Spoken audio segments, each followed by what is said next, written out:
Et j'aimerais dire ici à quelqu'un qui passe par des moments de souffrance, des moments de maladie, des moments de pauvreté, des moments de rejet, des moments de calomnie, des moments difficiles, Dieu le voit. Dieu le voit. Dieu voit. Il est avec toi dans la vallée de l'ombre de la mort. Il est avec toi dans la fournaise de feu. Il est avec toi dans la fosse aux lions. Il est avec toi dans la prison. Il est avec toi quand tu es Job le riche, mais il est aussi avec toi quand tu es le pauvre Job. Il est avec toi lorsque tu traverses la vallée de l'ombre de la mort. Il est avec toi quand tu pleures. Il est avec toi quand tu as des questions. Il est avec toi quand tu souffres. Il est avec toi quand tu as des défis. Il est avec toi et il connaît. Avant même que tu ne pries, il sait et il connaît ton problème. Avant même que tu ne lèves ta voix, il est au courant parce qu'il vit avec toi. Il connaît. Quand la souffrance atteint l'homme, l'homme a souvent tendance à dire, est-ce que Dieu voit? Mais si Dieu voyait, pourquoi il ne change pas ma situation? Si Dieu était au courant, pourquoi il ne change pas? Lui n'est pas un homme, il n'est pas pressé et il arrive toujours à temps. Alléluia, alléluia. Dieu marche lentement comme un roi, mais n'est jamais en retard. Sois calme, il connaît et il agira en son temps. Quand tu souffres, sache que Dieu connaît. Amen. Il dit à cette église, je connais ta tribulation, je connais tes souffrances, je connais tes combats. Dieu connaît, Dieu connaît, Dieu compte chacune de tes larmes. Dieu entend quand tu cries, Dieu te voit même quand tu pleures dans la douche et que tu veux mélanger tes larmes à l'eau. Il sait ça c'est l'eau, ça ce sont tes larmes. Il est capable de voir les larmes même d'un poisson dans l'eau. Il entend même le cri d'un enfant dans le ventre de sa maman. Alléluia. Il a entendu même la prière de Jonas dans la bouche du poisson. Dieu connaît. Dieu connaît mon frère. Dieu connaît. Même ce que tu ne peux pas partager, Dieu connaît. Même ce que tu ne peux dire à ta femme, à ton mari, à tes frères, à tes soeurs, à tes enfants, Dieu connaît. Dieu connaît ta souffrance. Dieu connaît ta douleur. Dieu est au courant et il respecte ta souffrance. Dieu respecte ta souffrance, mon frère.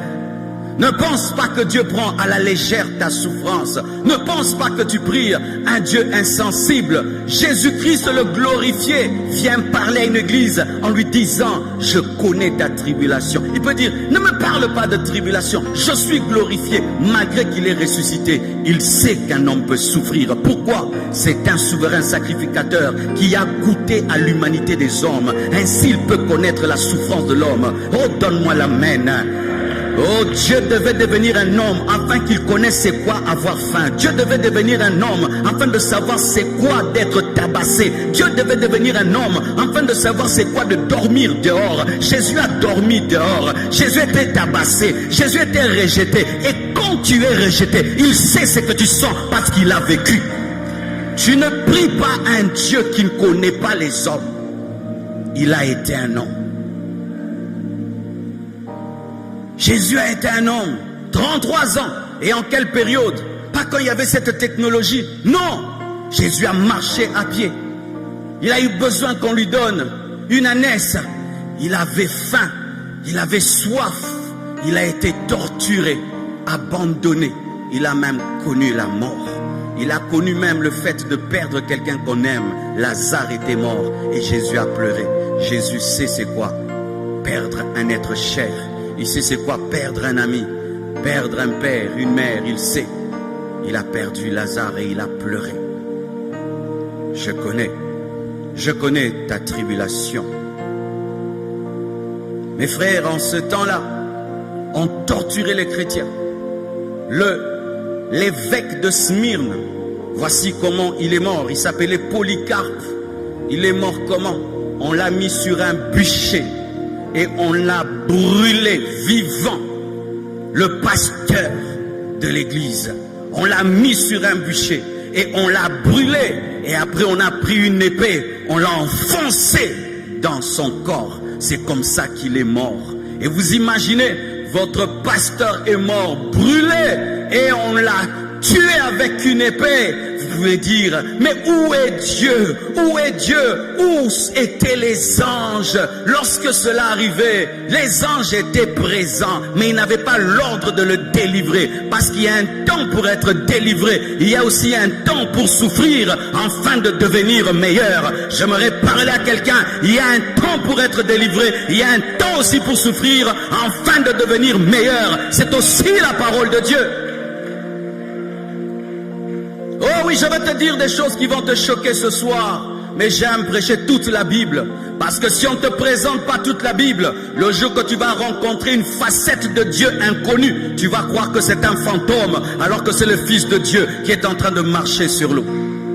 Ton problème, c'est qu'on te présente que le Dieu qui bénit. On ne te présente pas le Dieu qui forme. On te présente le Dieu qui bénit. On ne te présente pas le Dieu qui purifie. Et lorsque Dieu vient dans ta vie, dans une nouvelle facette, tu penses que c'est le diable, alors que c'est bien lui.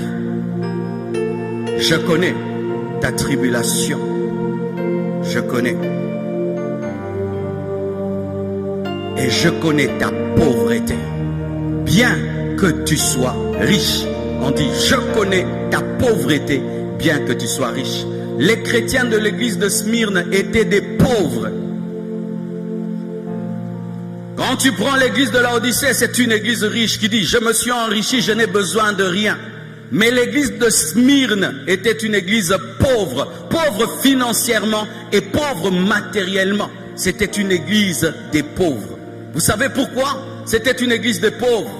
Parce que à cause de la persécution, on arrachait aux chrétiens leur argent, on arrachait aux chrétiens leurs biens, on arrachait aux chrétiens ce qu'ils avaient. On ne permettait pas aux chrétiens d'évoluer dans le commerce. On s'opposait à eux pour qu'ils ne deviennent pas riches. Et à cause de leur foi, ils étaient pauvres, mais quoi qu'étant riches.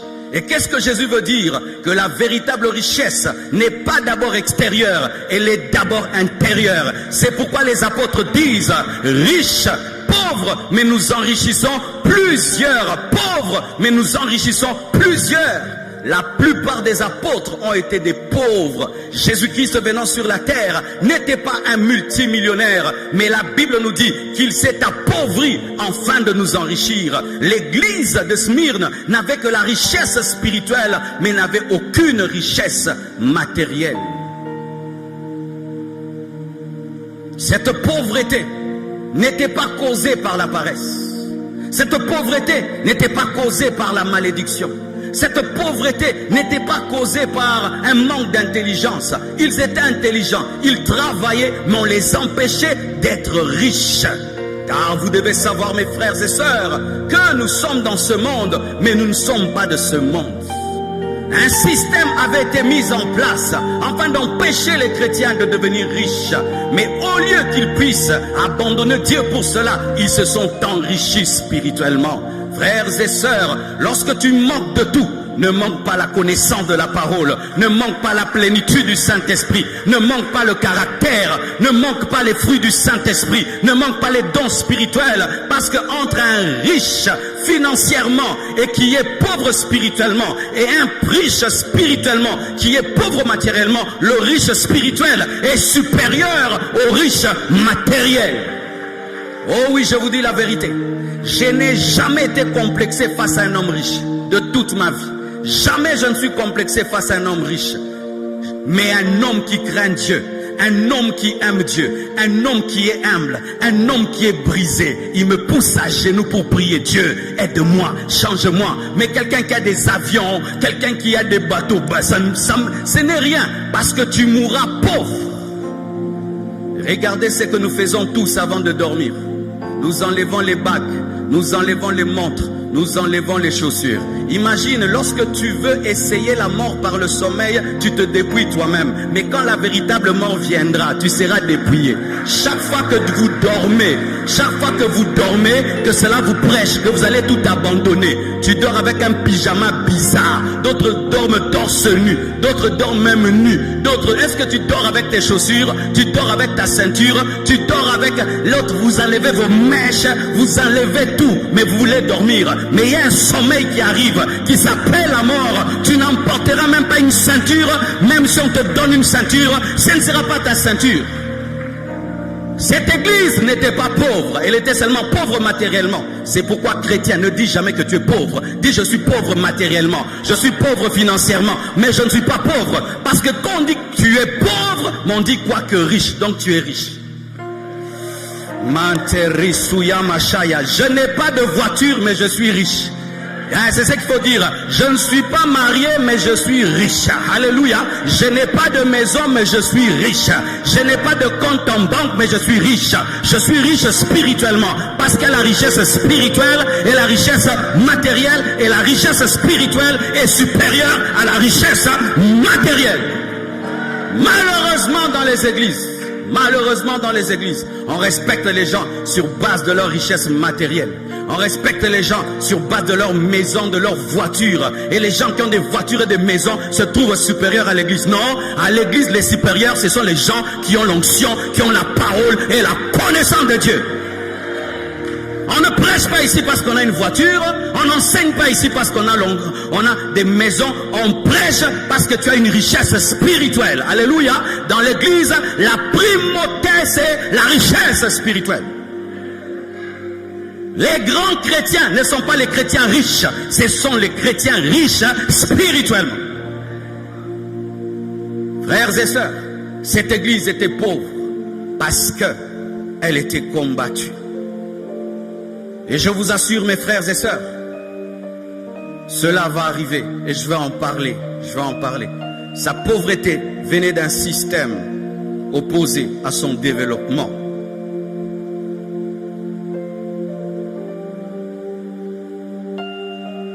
Et la Bible dit, je connais les calomnies de la part de ceux qui se disent juifs et ne le sont pas, mais qui sont une synagogue de Satan.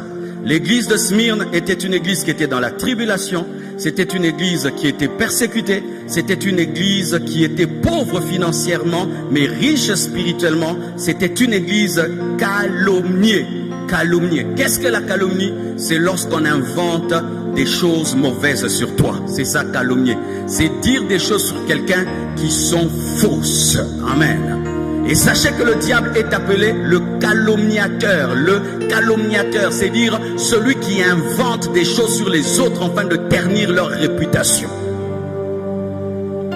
J'aimerais parler aux gens ici qui ont une réputation parfaite. Un jour, Dieu permettra qu'on touche à ta réputation. Qu'on dise que tu es voleur, mais tu n'as pas volé, mais que les gens disent que tu es voleur. Et là, tu auras ta persécution. Car certains ici, votre orgueil provient de votre réputation, de votre personnalité. Et quand vient la calomnie t'arrache cet orgueil de ta réputation, afin que ta réputation ne soit que Jésus. Alléluia. Vous savez, il fut un temps, j'avais l'orgueil de ma réputation. Quand on parlait du pasteur Marcelo, tout le monde disait « Vrai homme de Dieu, vrai homme de Dieu, vrai homme de Dieu ». Et puis un jour Dieu m'a dit « Marcelo, ça va passer ça, tu sais. Tu as l'orgueil de la sainteté. Je vais te détruire, je vais détruire cet orgueil. Je vais t'arracher cette réputation. » Quand on a commencé à m'insulter, alléluia. Frère, j'ai eu ma dose et j'ai été délivré. Pour certains, je suis un magicien. Pour d'autres, je suis un impudique. Pour d'autres, je suis un hypocrite. Pour d'autres, je suis, je ne sais pas, un sorcier. Mais je m'en fous de ce que tu dis. Je m'en balance. Je m'en fiche de je m'en fiche. Faites les vidéos comme vous voulez. Mettez des titres. Mettez mes yeux rouges. Mettez des dragons derrière moi et des serpents. Je m'en fous. Ça vous permet de payer les loyers, de payer l'électricité et d'envoyer vos enfants à l'école parce que ça vous donne des vues. Mais je m'en fous de je m'en fous. Si tu crois en moi, gloire à Dieu, tu quittes l'église parce qu'on m'a insulté sur internet. Je continue mon chemin. On se rencontrera au ciel et tu te rendras compte que j'étais un chrétien comme toi. J'étais un enfant de Dieu comme toi. Mais regarde comment je parle aujourd'hui. Mais avant, je ne parlais pas comme ça. C'était oh Seigneur. Et vraiment que j'étais un bébé. Toi qui pleures quand on te calomnie, non, et tu vas, ce n'est pas vrai, ce n'est pas vrai. Tu vas aller dans le monde entier pour dire que ce n'est pas vrai. Quand on te calomnie, tu te tais. Si Dieu te dit de te justifier, tu te justifies. Mais s'il te dit de te taire, tu te tais. Dieu te justifiera un jour ou un autre. Mais s'il te dit de parler, tu peux aussi te justifier parce que c'est écrit dans la parole. Mais s'il te dit de te taire, laisse Dieu qui est l'avocat qui va te défendre. L'église de Smyrne était une église qui craignait Dieu, mais elle était calomniée. Elle avait un mauvais témoignage dans la ville et c'était faux. Écoutez ceci, lorsque le diable veut te distraire, il aime utiliser la calomnie. Parce que la calomnie, ça dérange les pensées. Tu pries, tu penses. Tu jeûnes, tu penses. Il veut captiver tes pensées. Ne vous laissez jamais dominer par la calomnie. Oubliez la calomnie et concentrez-vous sur les gens qui vous aiment et surtout sur l'amour de Dieu et ce qu'il dit de vous. Je suis ce que Dieu dit que je suis. Tu es ce que Dieu dit que tu es. Si tout le monde dit que tu es impudique, mais toi tu sais que tu es chaste, continue ta route. Un jour Dieu va te donner la couronne des chastes et ils sauront que tu n'as jamais été un impudique. Si tu n'as pas la magie, ne dis pas partout je n'ai pas la magie. Opère dans l'onction du Saint-Esprit et ils vont voir la différence. Mais c'était une église calomniée sur le chemin de ta vie. Dieu permettra un jour que tu sois calomnié. Qui est prêt? Même si tu n'es pas prêt, ça t'arrivera. Je ne te maudis pas, je te parle de la vie chrétienne.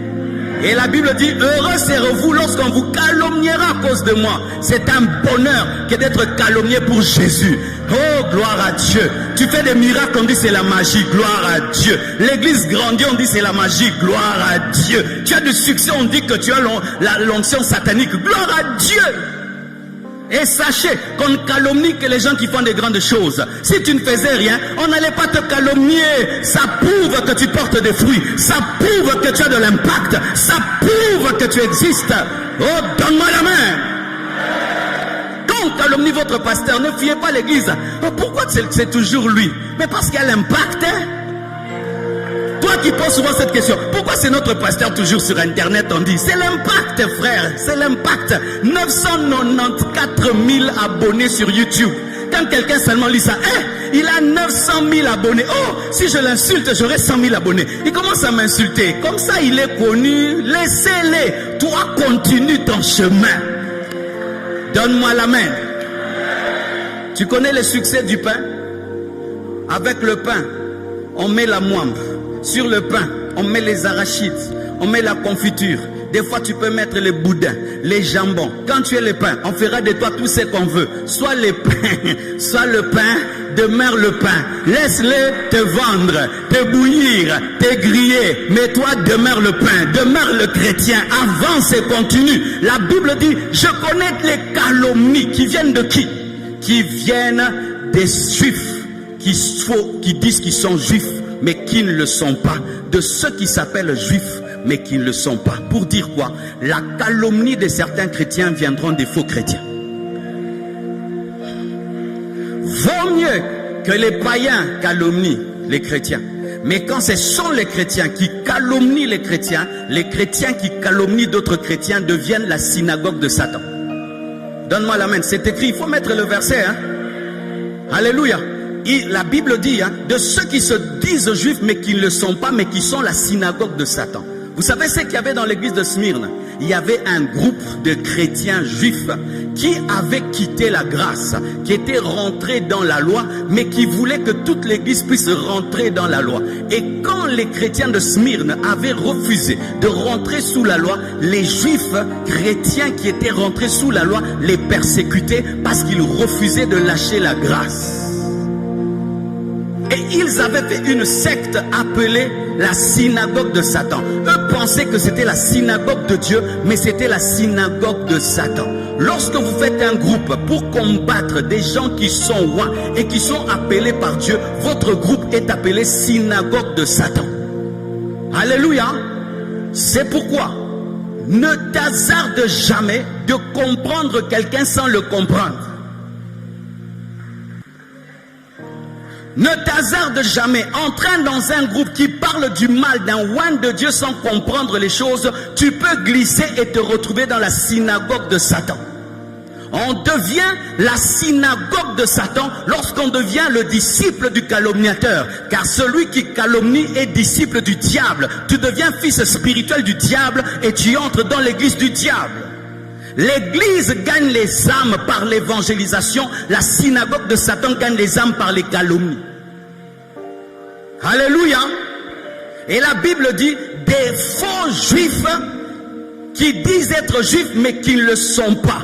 Des chrétiens qui se disent chrétiens et qui ne le sont pas. Et c'est parmi les choses qu'il y a dans ce pays. Tu vois un faux serviteur de Dieu, mais c'est lui à qui on donne le droit de dire qui est vrai, qui est faux, qui est vrai, qui est faux. Au Congo. Et des gens le consultent comme Google pour connaître qui est serviteur de Dieu ou pas. Vraiment, ces pays, vraiment. C'est le Saint-Esprit qui détermine les vrais hommes de Dieu. Ce n'est pas un homme. Pourquoi? L'homme peut être jaloux des autres. Amen. Hein? Ne va pas consulter un homme pour avoir le témoignage du ministère d'un homme. Va auprès de Dieu qui te donne le témoignage d'un homme de Dieu. Alléluia. Dieu a parlé à la Sunamite et lui a dit c'est un saint homme de Dieu. Si tu es dans cette église par les hommes, tu quitteras par les hommes. Mais si tu es dans cette église par Dieu, tu resteras par Dieu. Ne prie pas dans une église parce que les hommes t'amènent. Même si un homme t'amène, il faut que le Saint-Esprit te témoigne sur l'homme de Dieu. Et ainsi, quoi qu'on te dise sur l'homme de Dieu, tu vas demeurer dans l'église. Mais si tu es là par mouvement, un autre mouvement contraire appelé synagogue de Satan peut venir et va te perdre. Est-ce que tu comprends ce que je dis? Un jour, mes frères et sœurs, un de mes amis revient. Il dit, pasteur, ma mère m'a dit que notre pasteur est magicien. Je dis, comment ça? Oui, le pasteur, là, il est magicien. Je venais à peine de trouver cette église. Cet homme de Dieu, quand il parlait, mon cœur brûlait. Quand il parlait, ma vie changeait. Quand il priait pour moi, j'étais béni. Mon cœur aimait cette église, aimait cet homme de Dieu. J'ai dit, enfin, j'ai trouvé l'église. Et l'un de mes meilleurs amis revient. Il dit, Marcelo, ma mère m'a dit quelque chose sur notre pasteur. Qu'est-ce qu'elle a dit? Il est dans l'occultisme. Pourquoi? On habite à côté de l'église et maman l'a vu en train de prier bizarrement. Il est dans l'occultisme. Tu t'imagines, frère, je viens de trouver une église. On me dit que le pasteur est magicien. Et la maman qui est voisine témoigne que comme elle a une maison en étage, quand mon pasteur prie en bas là-bas, mon pasteur a la magie. Pas moyen d'aller chercher la maman pour qu'elle m'explique. Et pas moyen d'aller chercher le pasteur pour lui dire qu'on m'a dit. Dites dilemme. Je suis allé consulter Dieu. Seigneur Dieu de gloire, je crois que c'est toi qui m'as envoyé dans cette église. Mais écoute ce que la mère de mon ami a dit. Seigneur Dieu de gloire, est-ce qu'il est ton serviteur ou pas? Dieu ne m'a rien dit en termes de mots. Il m'a parlé en termes de paix.